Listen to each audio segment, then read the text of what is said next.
এই ভিডিওটা আমি কালকেই করে রাখতে চেয়েছিলাম, কিন্তু কালকে একদম আমার শরীরটা পারমিট করেনি।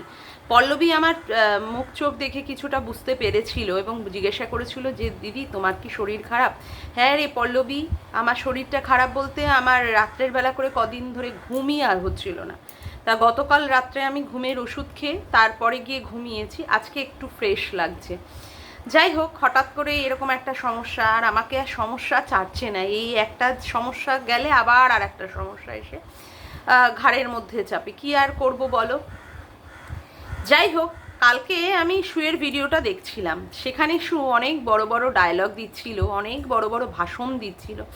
কিন্তু এই যে ভাষণগুলো দিচ্ছিল, এই ভাষণগুলো দেওয়াটা কি সত্যি ওর মানায়? মানে আজকে যে সমস্ত কথা ও ওই রূপাদির হয়ে, মানে রূপাদির এগেনস্টে গিয়ে ও বলছিল যে তুমি আমার চোখে এখন নেগেটিভই হয়ে থাকবে, তুমি ক্রাইম করেছো, আর ওখানটায় যারা বা যে ওই কী বলে প্রবাসে ঘরকন্যার অ্যাড্রেস রিভিল করে দিয়েছে, সে অনেক বড় ক্রাইম এবং ক্রিমিনালের কাজ করেছে। এই যে সমস্ত কথাগুলো বলছিল, সেই সমস্ত কথাগুলো না আমি ভাবছিলাম যে ওর মুখ থেকে কি করে বেরোয়, কারণ ও অতীতে তো এ ধরনের ঘটনা ঘটিয়েছে। আজকে যদি ও এ ধরনের ঘটনা না ঘটাতো তাহলে এই ধরনের ভিডিও আমাদের কাউকেই করতে হতো না। আর ক্রাইম আর ক্রিমিনালের ডেফিনেশন এখন সত্যি ওর কাছ থেকে শিখতে হবে। এটা মনে হয় আমাদের খুব দুর্ভাগ্যজনক ব্যাপার, কারণ যে এই ওয়াইটিতে ভুরি ভুরি ক্রাইম করে রেখেছে এবং বড় তকমা, ক্রিমিনালের বড় তকমা ওয়াইটিতে ও পেয়ে বসে আছে, সে আজকে অন্য লোককে জ্ঞান দিতে বসে এবং সেটা দেখে আমাদের যে হাসি আসবে না, আমাদের যে ভিডিও আসবে না, এটা তো ভাবাই একটা মানে বোকার ব্যাপার, তাই না? সেই নিয়ে ভিডিও করতে বসেছি। সবার আগে ইন্ট্রো। হ্যালো বন্ধুরা, কেমন আছো তোমরা সবাই? আশা করি তোমরা সবাই ভালো আছো, আমি ভালো আছি। মামনের মনের কথাতে তোমাদের সকলকে সুস্বাগতম।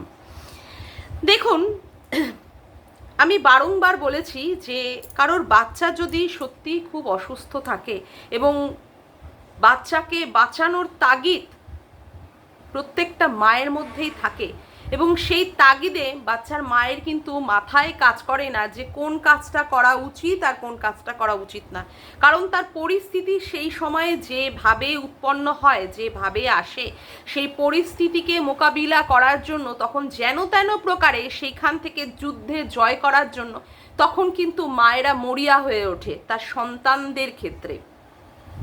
সন্তানদের ক্ষেত্রে মায়েরা মরিয়া হয়ে ওঠে।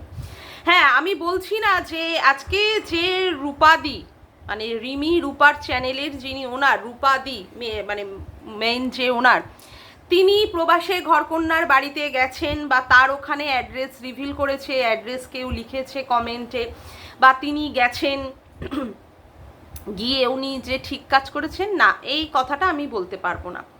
কিন্তু একবার তার পরিস্থিতিটা একবার চিন্তা করুন তো, যে কেন এই মহিলা এই চাকদা থেকে হালি শহর দৌড়াতে দৌড়াতে গেলেন, কেন সেইখানটায় 1 থেকে 2 ঘন্টা পুরো রাস্তা চষে খেলেন, তারপরে গিয়ে তাদের বুদ্ধি উদয় হলো কিভাবে তার বাড়িতে যাওয়া যায়, কিভাবে গেলেন, তারপরে তাদের বাড়িতে গিয়ে ক্যামেরা করলেন এবং যতটুকু ক্যামেরা করেছেন তারপরেও আরও অনেক কথা তাদের সঙ্গে হয়েছিল, মানে মহুয়াদের জায়ের সঙ্গে অনেক কথাই হয়েছিল। সেই কথোপকথনগুলো তিনি আবার এসে তার ভিডিওতে পরবর্তীকালে বললেন।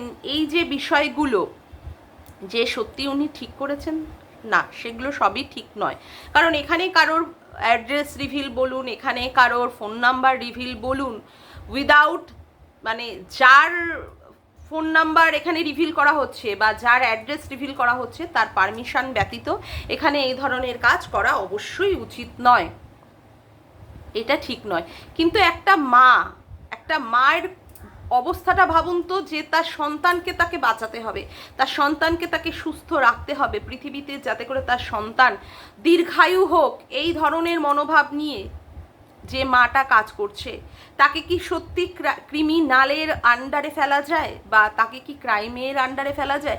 দেখবেন আমাদের দেশেই বলুন বা পৃথিবীতেই বলুন, অনেক অনেক ক্রাইম হয়ে থাকে। হ্যাঁ, অনেক অনেক ক্রাইম হয়ে থাকে, অনেক ক্রাইমের আন্ডারে গিয়ে সেইগুলোকে জেলবন্দি করা হয় বা তার সপক্ষে চলে, যে বিচার চলে। কিন্তু সব বিচারে, ধরুন আজকে হত্যার বিচার, সব হত্যার বিচারে কি সত্যি ফাঁসি হয়? সব হত্যার বিচারে কি সত্যি দীর্ঘদিন 14 বছর যাবজ্জীবন কারাদণ্ড হয়? না, হয় না। যদি সেটা হতো তাহলে তো বলতে হতো যে তাহলে তো মানে অন্যরকম হয়ে যেত পরিস্থিতি, তাই না? না, কিন্তু যে অন্যায় করেছে মানে দোষী, তার মোটিভটা বুঝতে হয়। তার মোটিভ, সে কি কারণের জন্য এই ঘটনাটা ঘটিয়েছে। সে কি নিজেকে বাঁচাতে গিয়ে এই ধরনের কাউকে হত্যা করেছে বা কিছু করেছে, বা তার পরিবারের ওপরে অনেক বেশি চাপ আসছিল তার জন্য করেছে?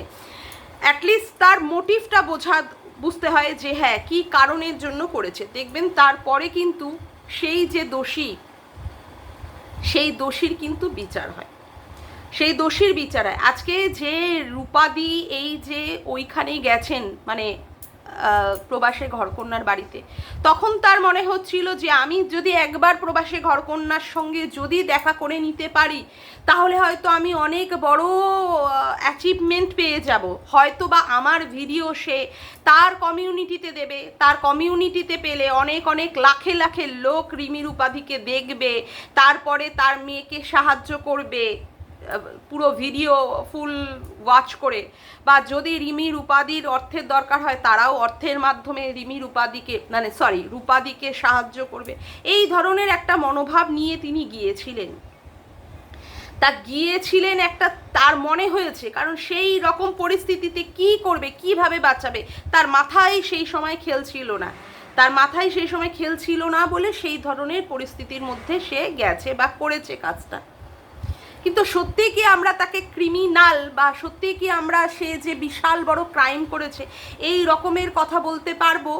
সত্যি কি আমাদের বিবেক বলে যদি কিছু থাকে, মনুষ্যত্ব বলে কিছু থাকে, সত্যি কি আমরা বলতে পারবো তাকে? তারপরে বলা হচ্ছে যে সে তার বাড়িতে গেছে, তার বাড়িতে গিয়ে সে ভিডিও মানে ক্যামেরা অন করেছে। যদি মহুয়াদির জায়ের এখানে আপত্তি থাকতো তাহলে কি সত্যি সে ক্যামেরা খুলে ভিডিও করতে পারতো?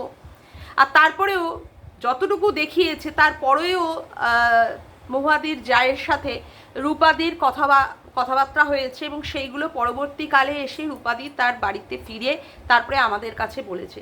তার মানে যতটুকু তাকে পারমিশন দেওয়া হয়েছিল যে আপনি এতটুকু ভিডিও করুন, সে ততটুকু করেছে। আর যতটুকু তাকে পারমিশন দেওয়া হয়নি সে কিন্তু সেখানে ভিডিও করেনি, পরবর্তীকালে এসে আমাদের কাছে এসে জানান দিয়েছে। তাদের পারমিশন নিয়েই তো সেখানে ভিডিওটা হয়েছে। তাহলেও কি তাকে আমরা বলবো যে ক্রিমিনাল? তাকে ক্রিমিনাল? একবার বিচার করুন তো। আজকে কারোর মেয়ের এই রকম পরিস্থিতি, তার বিএমটি হয়েছে, বোন ম্যারো ট্রান্সপ্লান্ট হয়েছে, তারপরেও তার চলছে হচ্ছে হরমোনাল ইমব্যালেন্স। সেই ইমব্যালেন্স থেকে বাঁচার জন্য আবার অনেক অনেক টাকা তার খরচ করতে হবে, এবং সেইখানে অলরেডি তার 45 লক্ষ টাকা না 42 লক্ষ টাকা তার খরচ হয়ে গেছে। সাধারণ মধ্যবিত্ত ফ্যামিলিতে কার ভাই এত টাকা থাকে যেখানে এরকমভাবে লাখ লাখ টাকা খরচ করার পরেও আরও টাকা থাকবে, সেই ক্ষেত্রে তার ট্রিটমেন্টের কাজে সে লাগাতে পারবে? আমার মনে হয় আমাদের মতো সাধারণ মধ্যবিত্ত ফ্যামিলিতে এইরকম টাকা তো থাকেই না। তারপরেও আবার যদি টাকার কথা বলা হয় সেই ক্ষেত্রে মাথার উপরে কতটা ভারী একটা বোঝা পড়ে, তাই না? তাহলে কি সেই বাচ্চাটাকে তার মা বাঁচাতে চাইবে না? যেহেতু তাদের টাকা নেই, অলরেডি টাকা সে মানে দিয়ে দিয়েছে বাচ্চার ট্রিটমেন্টের জন্য, পরবর্তীকালে বাচ্চার ট্রিটমেন্ট করাতে গেলে সে কি তাহলে টাকা জোগাড় করাও তার উচিত নয়? তারপরেও সে যদি আজকে এখানে কিউআর কোড দিয়ে বলুন বা এখানটায় ক্রাউড ফান্ডিং করে বলুন যদি টাকা তোলে, সত্যি কি অপরাধ করে ফেলবে? সত্যি তার বাচ্চার জন্য যদি সে করে থাকে তাহলে তো সেটা কোনো অপরাধের মধ্যে আমার মনে হয় না যে অপরাধ করেছে। এখন বলা হচ্ছে যে সে কি করছে, সে এখানটায় পপুলার হওয়ার চেষ্টা করছে, তার মেয়েকে মানে মেয়ের এই ব্যাপারটাকে নিয়ে সে বড় হাইলাইট করার চেষ্টা করছে, তার জন্য সে মহুয়াদির বাড়িতে চলে গেছে। একবার বিচার করবেন তো আপনারা সবাই যে সত্যি কি সে এত বড় বড় ক্রাইমের মধ্যে পড়ে গেছে? যারা খুনি ডাকাত, যারা চুরি করে, যারা ছিনতাই করে, যারা রাহাজানি করে, যারা দিনে দুপুরে গুলি করে মেরে ফেলে, যারা বলাৎকার করে করে রাস্তায় ঘুরে বেড়াচ্ছে, যারা, তাদের থেকেও কি রূপাদি কি তাদের থেকেও বড় অন্যায় করে ফেললো? তাদের থেকেও অনেক বিশাল অন্যায় করে ফেললো তার বাচ্চাটাকে বাঁচাতে যাওয়ার জন্য। তার বাচ্চাটাকে কিভাবে বাঁচাবে, কিভাবে সুস্থ করে তুলবে, সেই মোটিভ নিয়ে সে হয়তো দৌড়ে কারোর বাড়িতে গেছে। না, সেটাও আমি বলছি না যে হ্যাঁ সে ঠিক কাজ করেছে, বা এর পরবর্তীকালেও যদি সে টাকা চায় সত্যি সে অন্যায় করে ফেলবে। সত্যি কি সে এত বড় বড় আসামিদের থেকেও সে অন্যায় করে ফেলছে? তারপরে তাকে কি বলা হচ্ছে? সে ক্রিমিনাল, সে ক্রাইম করছে। তার ওখানে যে কমেন্ট করেছে সেই ক্রাইমের মধ্যে পড়ছে, সে ক্রিমিনালের আন্ডারে পড়ছে। সত্যি এই কথাগুলো শুনলে না মানে বড্ড বেশি হাসি পেয়ে যাচ্ছিল, খুব জোরে জোরে হাসতে ইচ্ছা করছিল। আর তারপরে কে বলছে, কার মুখ থেকে আমরা এই ধরনের কথাগুলো শুনছি? কে জ্ঞানের ভাষণ দিতে বসেছে? সে ব্যক্তিটিকেও তো আমাদের দেখতে হবে যে তার অতীতে এ ধরনের কোনো কার্যকলাপ আছে কি না। সে তো নিজেই রাশি রাশি ভুরি ভুরি এ ধরনের ক্রাইম করে রেখেছে, ক্রিমিনালের কাজ করেছে। আজকে তার মনে হচ্ছে মহুয়াদি কি এখানে তার বাড়ির অ্যাড্রেসটা রিভিল করেছিল? মহুয়াদি কি তার এখানে তার ফোন নাম্বারটা রিভিল করেছিল? যে ফোন নাম্বার বা যে অ্যাড্রেসটা মানুষ ওখানটায় রিমি রূপা চ্যানেলে লিখে দিয়েছে, এবং সেই সেই অ্যাড্রেসের ভিত্তিতে রূপাদি চলে গেছে, হ্যাঁ রূপাদি চলে গেছে হালি শহরে। আমার প্রশ্ন, MSLরাও কি তাদের বাড়ির অ্যাড্রেসটা রিভিল করেছিল? MSLরাও কি সুতপাকে ওই নৈহাট না শ্যামনগরে কি ডেকেছিল তাদের বাড়িতে যাওয়ার জন্য? তাহলে এই সুতপাই কি করে জয়িতা দিকে নিয়ে গিয়ে শ্যামনগরের রাস্তায় ঘুরে ঘুরে বেরিয়েছিল? কিভাবে কণিকা উজ্জ্বলদের বাড়িতে যাওয়া যায়? এটা ক্রাইম ছিল না? এটা ক্রাইম ছিল না? ওই রাস্তায় ঘুরে ঘুরে ওদের সম্পর্কে ইনফরমেশন নিয়ে এসছে। ওদের নাকি লোকে অনেক বদনাম করে, ওদের নাকি রাশি রাশি ভুরি ভুরি ওদের কেচ্ছা আছে, সেইগুলো ও শুধুমাত্র ওই একদিনে গিয়ে ওই 1 ঘন্টা 2 ঘন্টার মতো রাস্তায় ঘুরে ঘুরে টহল দিয়ে দিয়ে, তাও বাড়ি হয়তো বা খুঁজে পায়নি, সেখান থেকে ও ইনফরমেশন নিয়ে এসে ও ভিডিও করে বলেছিল। এমনকি উজ্জ্বলের মায়েরকেও নাকি ওই ছোট টেপা ফোন থেকেও নাকি লোকে দেখে বুঝতে পেরেছিল কে কত বড় একজন ক্রিমিনাল, কত বড় একজন খারাপ মহিলা। আরে বাপরে বাপ, এইগুলো ক্রাইমের মধ্যে ছিল না? এইগুলো ক্রাইমের মধ্যে পড়ে না? আজকে সে জ্ঞানের পাঠ পড়াতে বসেছে লোককে, অনেক বেশি জ্ঞান দিচ্ছে। এইগুলো বললে আমরা শুনবো না মানবো? কোনটা শুনবো না মানবো? কোনটা? বান্ধবীর ছেলে, সে কি বান্ধবীর ছেলে আমরা জানি সন্তান সম। আমি জানি না সেই সময়েও ছেলেটার 18 বছর হয়েছিল কিনা। যদি 18 বছর না হয়, তাকে মিস ইউ লিখে এই রকমভাবে একটা সেক্স আবেদন করাটাও তো আমি মনে করি যে ক্রিমিনাল অফেন্সের মধ্যে পড়ে, একটা ক্রাইমের মধ্যে পড়ে। এত বয়সের একটি মহিলা, হ্যাঁ, যে কিনা অলরেডি অনেক দিন সংসার করে নিয়েছে, সে জানে না কোনো বান্ধবীর ছেলেকে এই ধরনের কথা বলা যায় না।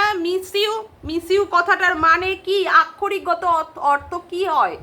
তার মতো একটা বুড়ি মাতারি আদদামড়ি বুড়ি, হ্যাঁ, সে কিনা একটা বাচ্চা ছেলেকে মিস ইউ লিখছে, সে তো সত্যিই তাকে সেক্স আবেদন করছে মিস ইউ এর মাধ্যমে। এটা এটা এটা ক্রাইমের মধ্যে পড়ে না? ক্রাইমের মধ্যে পড়ে না? তারপরে আরো ক্রাইম, উড়ি বাপরে বাপ, যেগুলো আমরা দেখিনি। কারোর স্বামী যদি বাড়িতে না আসে, কারোর স্বামী যদি বাইরে চাকরি করে, 6 দিনে নাকি তার কাছে 6টা মেয়ে থাকে।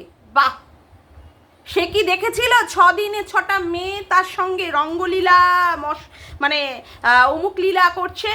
দেখেছিল? এটা ক্রাইমের মধ্যে পড়ে না? কারোর ছেলের বউকে তার শ্বশুরের সঙ্গে জুড়িয়ে দিয়ে ওই সন্তান হয়েছে, অ্যাবনর্মাল সন্তান হয়েছে, এই রকম কথাবার্তা বলা, এটা ক্রাইমের মধ্যে পড়ে না? এটা কি ক্রাইম নয়? না আমার জিজ্ঞাসার বিষয়, আমি জিজ্ঞাসা করছি আমার ভিডিওর মাধ্যমে। আমি ক্রাইম আর ক্রিমিনালের সত্যি কথা সংজ্ঞাটা এই ওয়াইটি না আসলে আমি জানতে পারতাম না। তাই আমার মনের ভিতরে অনেক প্রশ্ন, যে প্রশ্নগুলো আমার এখান থেকে ছুটতে ইচ্ছা করছে, সেই জন্যই আমি জিজ্ঞাসা করছি।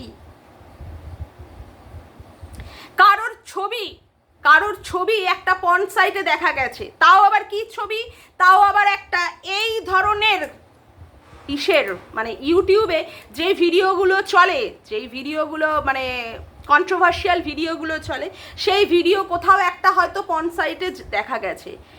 আদৌ কে করেছে সেটাই এখনো পর্যন্ত উদ্ঘাটিত হলো না, এখনো পর্যন্ত জানা গেল না সত্যি এই জিনিসটা কে করেছে। অথচ যার ছবি দেখা গেছে, যার ভিডিও দেখা গেছে, তাকে অ্যাকিউজ করা হচ্ছে, তুই দিয়েছিস ওইখানটা ভিডিও, তুই করেছিস। তুই কোনো কিছু না জেনে, না হাতে প্রমাণ নিয়ে কথা বলাটা কি ক্রিমিনাল অফেন্সের মধ্যে পড়ে না? তার মানসিক স্থিতিটাকে ভেঙে দেওয়া, নষ্ট করে দেওয়া, এটা কি ক্রাইম বা ক্রিমিনাল অফেন্সের মধ্যে পড়ে না? না আমার এই ক্ষুদ্র মাথায় এই প্রশ্নগুলো উঠছে এখন, সত্যি কি পড়ে না? আজকে এত নোংরামি পানা করে তারপরে সে ক্রাইম আর ক্রিমিনাল অফেন্সের কথা বলছে। সিরিয়াসলি কারোর বাচ্চাদেরকে কিভাবে মানে মৃত্যু কামনা করেছে, তারপরেও সে বিছানায় হাত বোলাবে বলে এই কথাগুলো বলাটাও ক্রাইম বা ক্রিমিনাল অফেন্সের মধ্যে পড়ে না? তারপরেও কি সে রিগ্রেট করে বা অনুতপ্ত হয়ে একটাও ভিডিও করেছিল? না, এইগুলো ক্রাইম ক্রিমিনাল অফেন্সের মধ্যে পড়ে না। হ্যাঁ, কারোর বিছানার চাদর কুঁচকে রয়েছে, সেখানে বলা হয়েছে বিছানার পাপ নোংরা সে তার পেটে নিয়েছে। সে মানে যে বলছে সে তার স্বামীর সাথে তো এরকম বিছানার নোংরা টোংরা পেটে নেয় না, কারণ সেক্ষেত্রে তার স্বামী নাক ডাকে বলে তাকে অন্যের ঘরে পাঠিয়ে দিতে হয়, মানে অন্য ঘরে পাঠিয়ে দিতে হয়, আর নিজে মানে আর একটা বিছানায় শুয়ে থাকে। তা আবার কি বিছানার পাপ পেটে নিয়েছে কি স্বামীর সাথে? না, ভাসুরের সাথে। পাশের ঘরে ভাসুরের সাথে যৌবনের এডিট চলছে ভাইয়ের বউয়ের। তারপরেও তাদের বাড়ির মেয়েরা নেতাপোতাদের সঙ্গে যোগাযোগ করে, সম্পর্ক রাখে। এইগুলো ক্রিমিনাল অফেন্সের মধ্যে পড়ে না? কারোর বাচ্চার জন্ম পরিচয় চাওয়া তার বাবাকে, এইগুলো ক্রিমিনাল অফেন্সের মধ্যে পড়ে না? হ্যাঁ, এখন আপনারা বলবেন যে এই কথাগুলো তুমি কেন তুলছো, এগুলো তো আইনের আওতার মধ্যে রয়েছে। আইনের আওতার মধ্যে থাকার পরেও তো তার মনে রাখা উচিত যে সে কি কাজগুলো অতীতে করে রেখেছে। এখন যদি সে অন্যর ক্ষেত্রে কোনো কথা বলে তাহলে তা আবার পুনরায় এইগুলোই উঠবে, আবার পুনরায় তার অতীতগুলোই উঠবে। তাহলে সে কি করে এখানে কথা বলতে বসে, ক্রাইম আর ক্রিমিনালের ডেফিনেশন দিতে বসে? কারোর সঙ্গে কথোপকথন করে, কারোর ভয়েস মোল্ড করে বোঝাতে হয়েছে যে এই ভয়েসটা অন্যের। কারোর ভয়েস মোল্ড করে এখানটায় সত্যি দেওয়া যায়? কারোর পারমিশন ব্যতীত কারোর কল রেকর্ড ছাড়া যায়?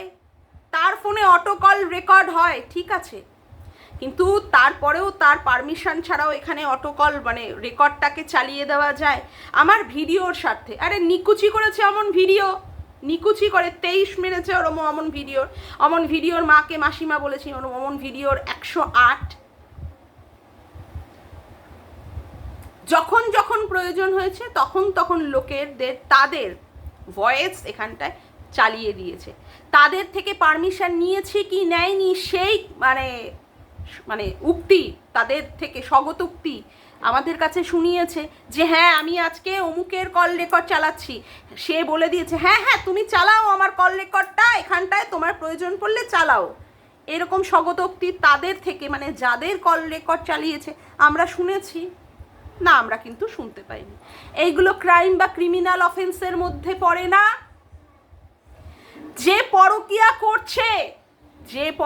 করছে সেই পরকীয়ারত মহিলা বিয়ে পরেও অন্য পুরুষের সাথে পরকীয়া করছে, অথচ সেই অন্য পুরুষের সঙ্গে যোগাযোগ রাখা, তলে তলে ফোনাফুনি করা, তারপরে যে মহিলা এরকম পরকীয়া করছে তাকে পরকীয়াতে সেটিং ফিটিং করে দিয়ে সেই দিকে পাঠিয়ে দেওয়া, এইগুলো পড়ে না?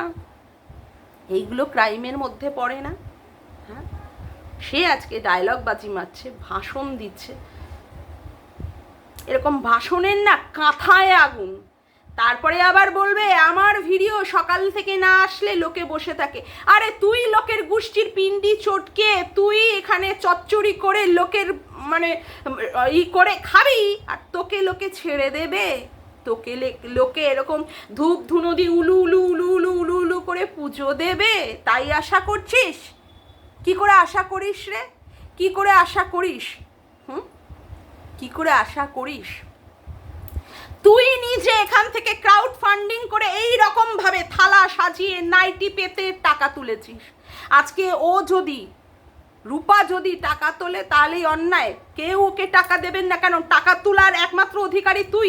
প্রিয়া তার বাচ্চার জন্য টাকা তুলেছিল, সেখানেও তুই কত কথা বলেছিস, মানে লোকেদেরকে উস্কেছিস, ও বিএমটি করাবে না, ও অমুক করাবে না, ও তমুক করাবে না, তোমরা টাকা নিয়ে নাও। তুই এখান থেকে কত টাকা তুলেছিস, কত টাকা তোর আইনি মারফতে খরচ হয়েছে, আজ অবধি সেই টাকার হিসাব দিয়েছিস।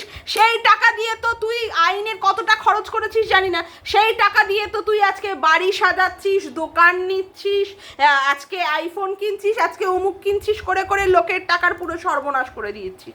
সেই সমস্ত হিসাব কি তুই দিচ্ছিস?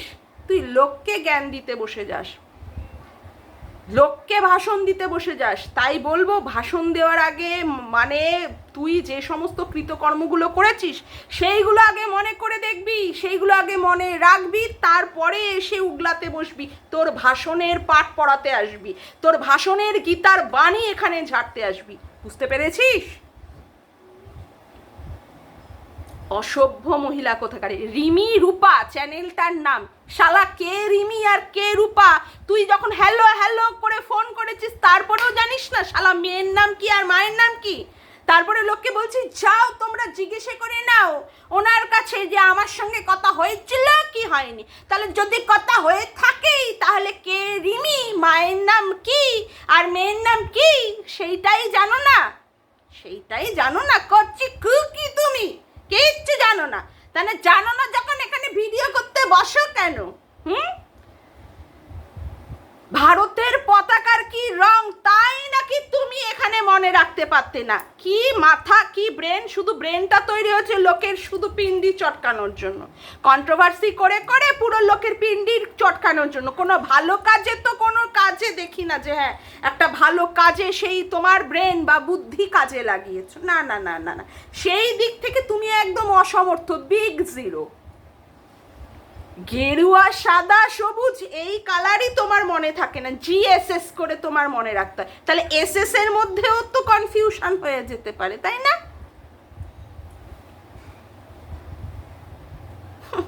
জিএসএস,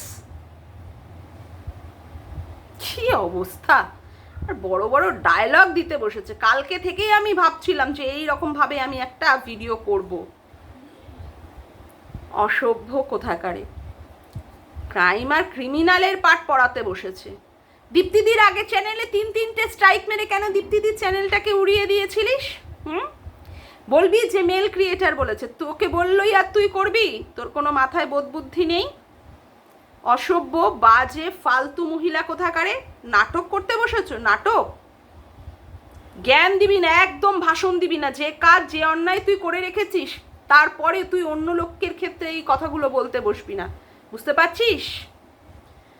যাই হোক, আজকের মতো ভিডিওটা আমি এখানেই শেষ করলাম। আমার ভিডিওটা যদি তোমাদের ভালো লেগে থাকে তাহলে অবশ্যই একটি লাইক করো, কমেন্ট করো, শেয়ার করো, আর চ্যানেলটিকে বেশি বেশি করে সাবস্ক্রাইব করে রেখো, আর অল নোটিফিকেশান বেলটিকে অন করে রেখো এইরকম নতুন নতুন ভিডিও পাওয়ার জন্য। আজকের মতো আসি বন্ধুরা, আবার দেখা হচ্ছে একটি নতুন ভিডিওতে। Bye, tata.